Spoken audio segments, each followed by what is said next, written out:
Tirek, that centaur from long ago and far away, has tried to take over Equestria 3 times now. He was thrown in Tartarus after the first 2 attempts and imprisoned in stone after the 3rd. But that may not be the end of his story. Even after all that, could this villain still be reformed? I think so. And the key to reforming him is gonna surprise you.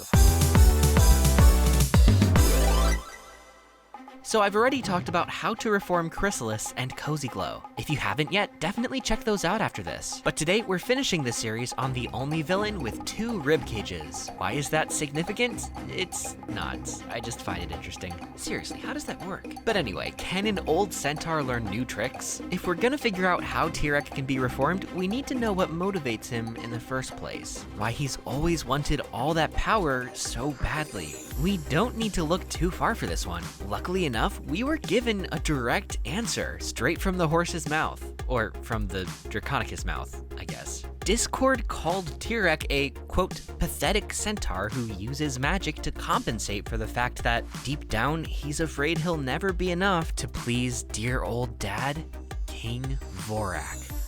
Yeah, and Discord seemed to strike a nerve there, so it's safe to assume he wasn't far off. This tells us that Tirek, Prince Tirek apparently, isn't driven by power just for power's sake. He wants to prove himself to King Vorak and live up to his expectations. That means if we can show him that his quest for power won't truly solve his problem, we may have a case. But how do we do that? For previous villains, I've suggested pairing them up with specific people who've been through similar situations. There's something powerful about someone saying, I used to feel the same way, but then I found the solution.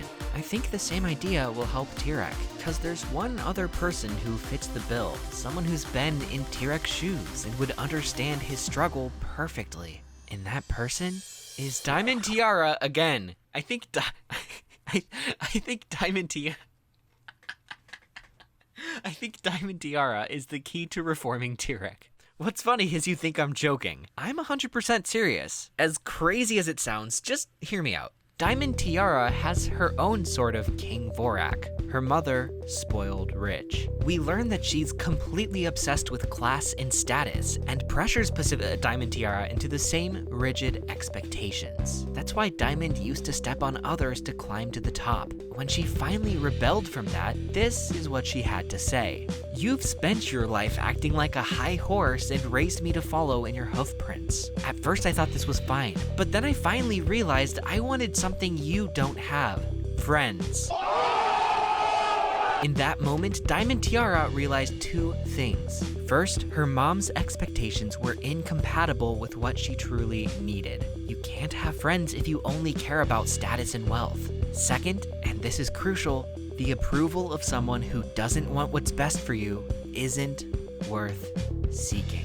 Diamond Tiara could have kept following in her mom's hoofprints, but at what cost? At what cost? See how this applies to Tirek now? If King Vorak is the type of person you feel like you have to steal all the magic in Equestria to impress, I'm not thinking his priorities are in the right place. Just like Diamond Tiara's mom, he values power over what's actually good for Tirek. That's why Diamond Tiara is the perfect person to demonstrate this. However, she's gonna need some help. Tirek's heart has been set on making his father proud for literally over 1,000 years. He must have a strong sense of family pride. He's not gonna give that up at the advice of a little filly he just met. That's why I saved Tirek for last, because one of his old comrades can put in a good word for her. I know I said keep the villains apart, but once the first 2 are reformed, and as long as there's others to keep them accountable, I think including them may be what it takes to convince Tirek. He's worked closely with these 2, making an almost unstoppable team. They're probably the closest thing he has to family right now, and I'm sure at some level he even respects them.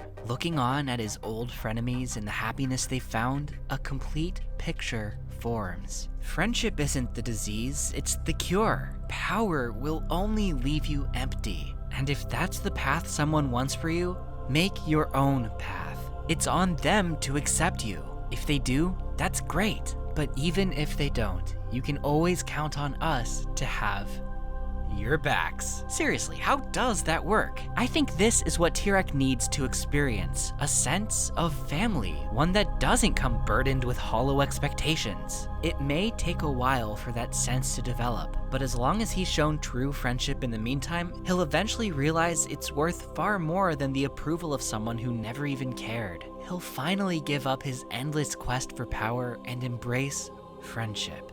From there, I think Tirek belongs where his story began, back home to share the magic of friendship with his people. After all these years, he can make up with his brother Scorpan. Maybe there's even hope for King Vorak, that he'll see the path Tirek chose and respect it, perhaps even following it himself. Tirek can set an example for the whole kingdom. His future can still look bright. But what do you think? Is there a better way to reform Tirek? Leave your thoughts in the comments. And if you want to support this channel financially, check out my reward tiers at patreon.com/sawtoothwaves. And thank you so much to everyone who already has, especially my Alicorn tier patrons: Gilded Page, Charlotte, Clayton, Sarah Star, Oceana Love, Ghastly Spark, Maximilian HG, Cyanax and Yoshi Darklord, Skunkbunk, Houndflash, Mungo Jerry, Dr. Hooves, The Nameless One, Paco Taco, Darth Sylar 12, Cameo Shadowness, Valid, Mink, and Equinox 3141. You help make this channel possible. I'm Sawtooth Waves, signing out until Friday after next. Brohoof.